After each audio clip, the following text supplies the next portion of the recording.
Today, we're diving deep into Moloch, a terrifying and ancient god of sacrifice that continues to cast its shadow over modern society.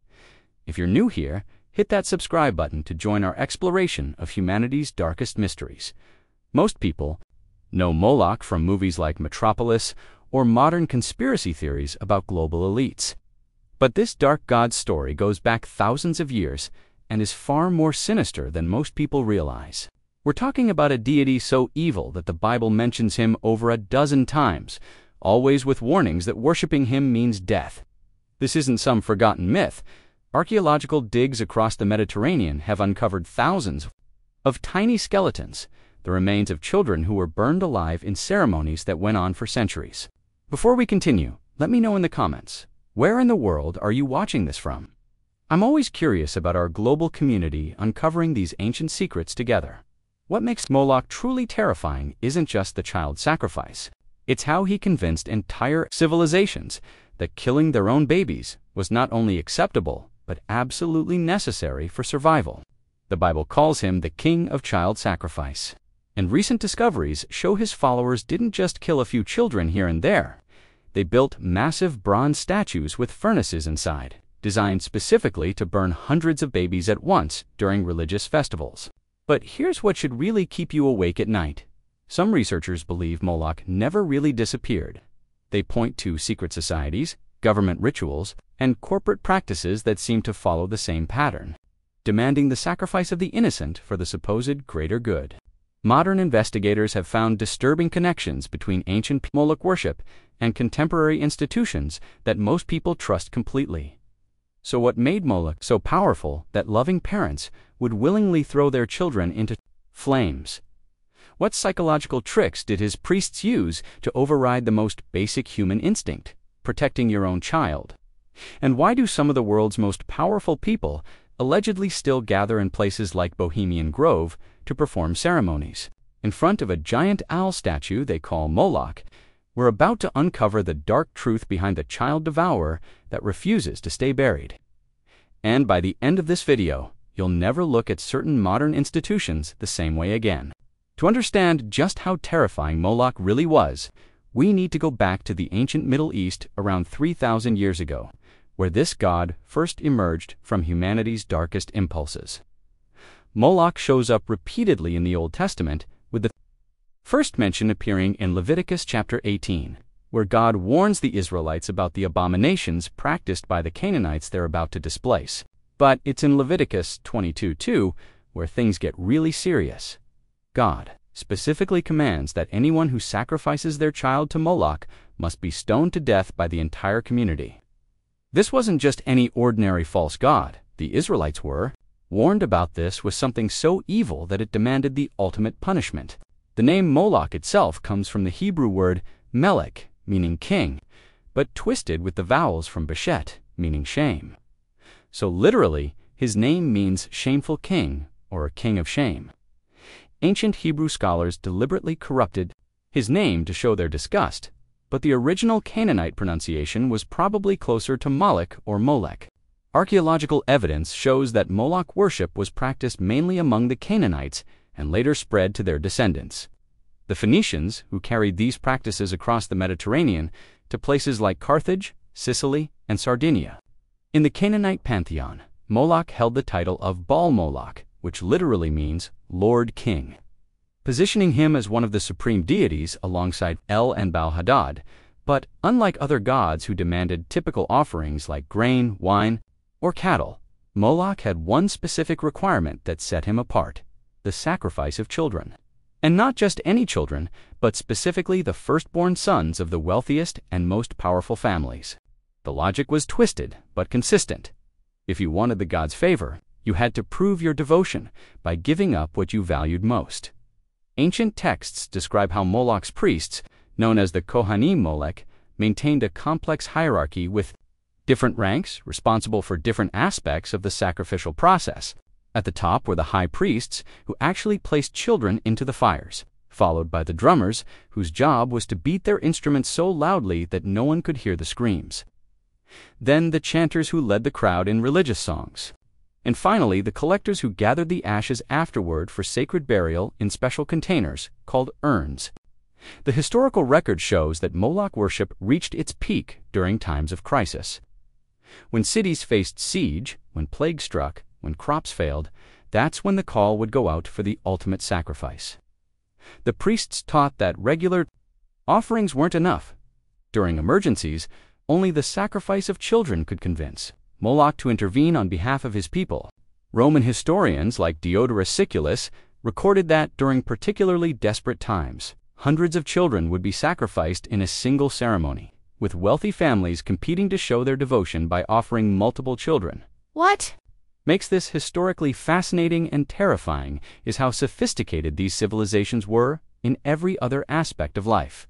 The Carthaginians, who practiced Moloch worship for over 600 years, from around 800 BC to 146 BC, weren't primitive barbarians. They had advanced mathematics, sophisticated trade networks that spanned 3 continents, impressive architecture, and were Rome's greatest military rival.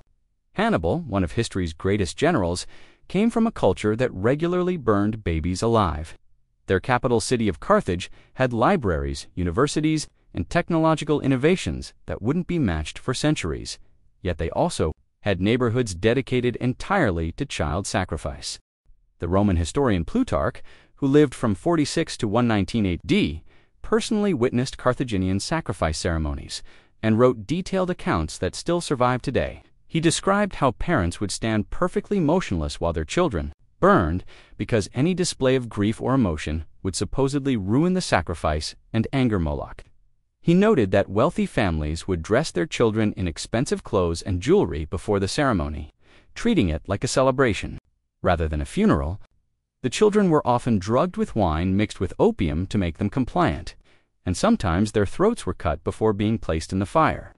To ensure they died quickly, when archaeologists began excavating Carthaginian sites in the 1920s, they discovered what they called tophets, sacred burial grounds, containing thousands upon thousands of urns filled with the cremated remains of infants and young children. The largest tophet, found at Carthage itself, contained over 20,000 urns arranged in carefully organized rows, with the oldest burials dating back to 730 BC and the newest to around 146 BC, when Rome destroyed the city. Each urn was marked with inscriptions describing the child's name, age, and family background, showing this wasn't random violence, but organized religious practice. But here's where the story takes an even darker turn. Moloch worship didn't end when Rome conquered Carthage. Instead, it went underground and spread throughout the Roman Empire in secret. Early Christian writers like Tertullian and Justin Martyr wrote about encountering Moloch cults in Rome itself. Hidden among the upper classes who practiced these rituals in private villas outside the city, some historians believe that certain Roman practices, like exposing unwanted infants to die from exposure, were influenced by Moloch worship traditions that had been adapted to seem more civilized. The most disturbing aspect of Moloch's historical influence was how he managed to survive the transition between different cultures and time periods. When Christianity began spreading through the Roman Empire, instead of disappearing completely, Moloch worship seems to have adapted by hiding within other religious practices. Medieval texts describe secret societies that continued performing child sacrifice rituals, claiming they were honoring ancient traditions that predated Christianity. Some of these groups allegedly continued operating through the Renaissance and into the modern era, always adapting their practices to avoid detection while maintaining the core requirement of sacrificing innocents to gain power and favor from dark forces. The most powerful and disturbing portrayal of Moloch in modern times appears in Fritz Lang's 1927 masterpiece, Metropolis, and what makes this film truly frightening is how accurately it predicted the way ancient evil would adapt to the industrial age.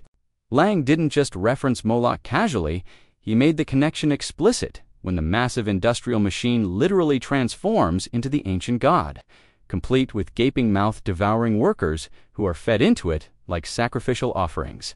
The setup of Metropolis reveals a society that looks remarkably similar to our own modern world. The wealthy industrialists and business magnates live in colossal skyscrapers above the city, while underground dwelling workers toil to operate the great machines that power everything. This isn't just science fiction, it's a perfect representation of how Moloch operates through economic systems that consume human lives to maintain the comfort of those at the top. What Lang understood, and what makes this film so prophetic, is that Moloch doesn't need bronze statues and fire altars anymore. Modern Moloch worship happens through industrial systems that treat workers as expendable fuel for economic machines. In the famous scene where Freder first descends into the workers' level, he witnesses a catastrophic accident where the giant machine explodes, killing several workers. But here's the truly disturbing part. Freder cries out, "Moloch," as he watches the machine literally transform into the ancient god, with its mouth wide open, swallowing the workers' bodies. Lang was showing us that the same entity that once demanded child sacrifices in Carthage had simply upgraded its methods for the modern age. That psychological manipulation in Metropolis mirrors exactly what we know about ancient Moloch worship.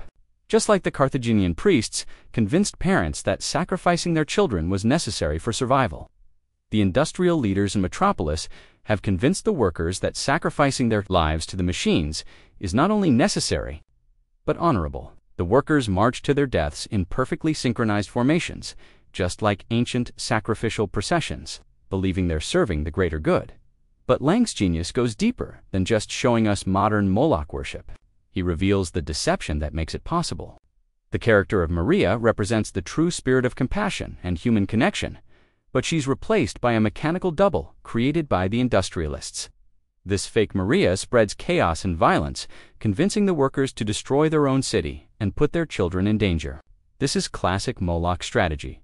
Create the crisis that justifies the sacrifice. The mechanical Maria tells the workers that only through destruction can they find salvation. The same lie that Moloch's priests told parents in ancient Carthage. Most chilling aspect of Metropolis is how it shows the victims participating willingly in their own destruction. The workers don't rebel against the system that's killing them. Instead, they compete to serve it better.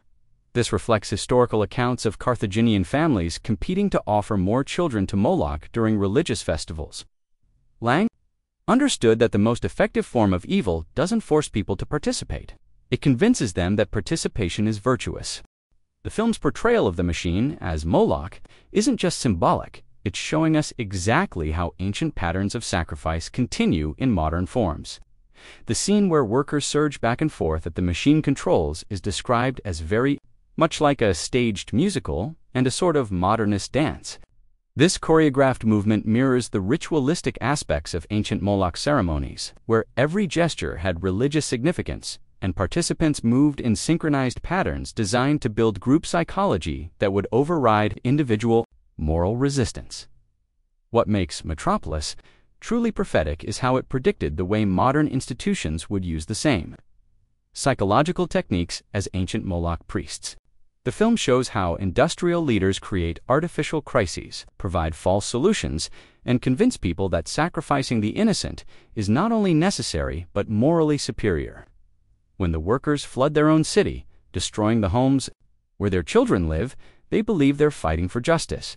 This is identical to how Carthaginian parents convinced themselves that burning their babies was an act of love and devotion.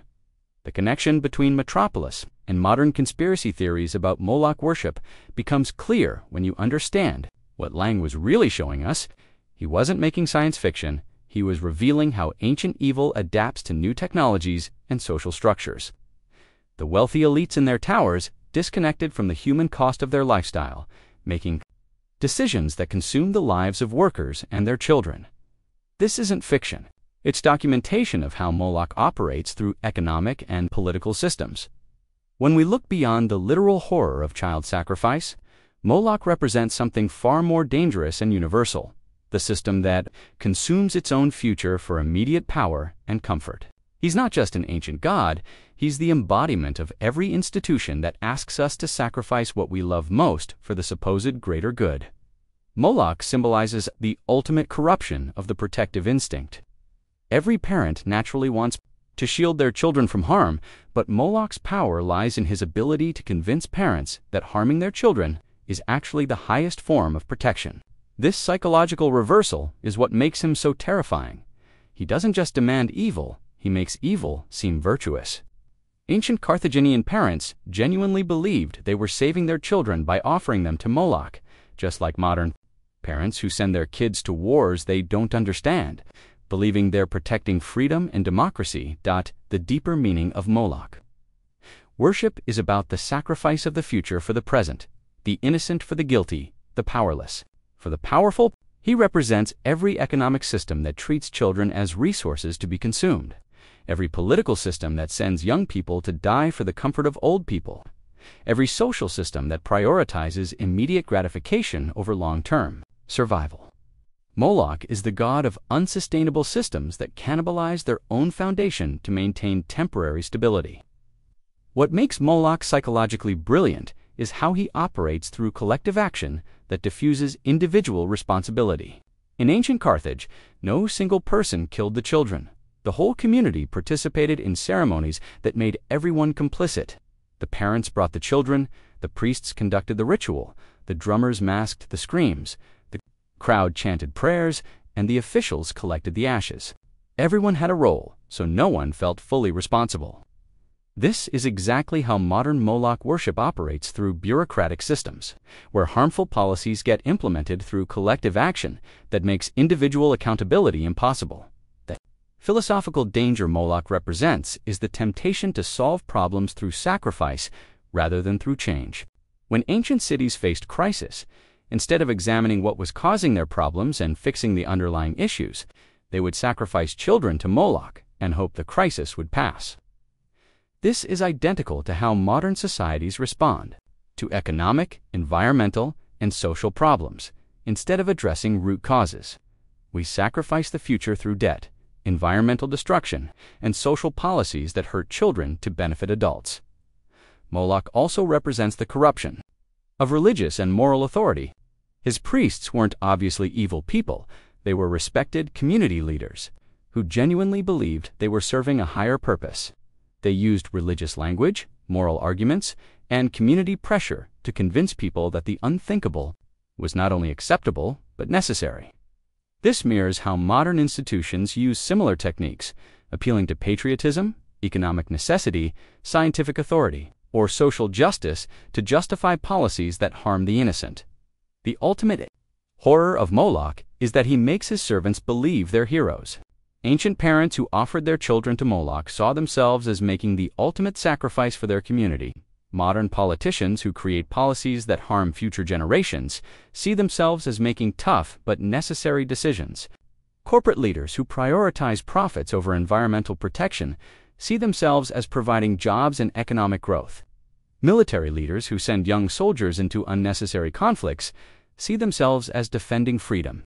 Moloch's power lies in his ability to make destruction feel like construction, consumption feel like creation, and sacrifice feel like salvation. As we emerge from Moloch's shadow, we're forced to confront an uncomfortable truth that stretches across thousands of years of human history: the capacity for civilized people to participate in monstrous acts when those acts are presented as virtuous necessities. Moloch isn't just an ancient deity, he's a timeless pattern that reveals how evil operates through institutions and ideologies that override our natural moral instincts. The symbolic importance of Moloch extends far beyond religious history, because he represents the eternal human struggle between immediate survival and long-term wisdom, between individual conscience and collective pressure, between protecting what we love and sacrificing it for abstract ideals. Every generation faces the choice between serving Moloch or resisting him, and the consequences of that choice determine whether civilizations flourish or consume themselves. What makes Moloch's influence so persistent is that he never appears as obvious evil. He always comes disguised as necessity, wrapped in moral language, supported by respected authorities, and justified by crisis that demands immediate action. He whispers that sometimes love must be overcome, that sometimes the innocent must be sacrificed, that sometimes good people must do terrible things for the greater good. The parents who fed their children to bronze statues in ancient Carthage believed they were performing acts of devotion, just like modern people who support systems that sacrifice future generations for present comfort. The parallel between ancient Moloch worship and modern institutional behavior isn't metaphorical, it's operational. The same psychological mechanisms that convinced Carthaginian parents to offer their children to flames now convince modern societies to offer their children's future to economic systems, environmental destruction, educational institutions that indoctrinate rather than educate, and political systems that prioritize power over protection. The altar has changed, but the sacrifice continues. The warning embedded in Moloch's mythology isn't about ancient religious practices. It's about the eternal human. Temptation to solve problems through sacrifice rather than through wisdom, to maintain systems through consumption rather than through sustainability, and to preserve power through destruction rather than through justice. Moloch thrives in societies that have lost the ability to distinguish between necessary hardship and unnecessary sacrifice, between legitimate authority and institutional predation, between genuine crisis and manufactured emergency. The ancient hungers never truly die. They simply adapt to new altars and find new ways to convince us that sacrifice is salvation. If this exploration into the timeless patterns of institutional evil has opened your eyes to connections you hadn't seen before, please like this video and subscribe to Sigil Sanctum. We dedicate ourselves to uncovering the hidden currents that flow beneath modern civilization, the ancient powers that still move through contemporary institutions, the historical patterns that repeat in new forms, and the psychological mechanisms that make good people complicit in evil systems. Join us next time as we continue peeling back the layers of deception that hide humanity's darkest impulses, examining how yesterday's gods become today's ideologies, and exploring the eternal battle between those who protect innocence and those who consume it for power. Until then, remember, the price of protecting what we love most is the courage to recognize when we're being asked to sacrifice it. Stay vigilant, stay questioning, and never forget the child devourer is always hungry, and he's always recruiting new priests. The shadows are long, and the altars are still warm.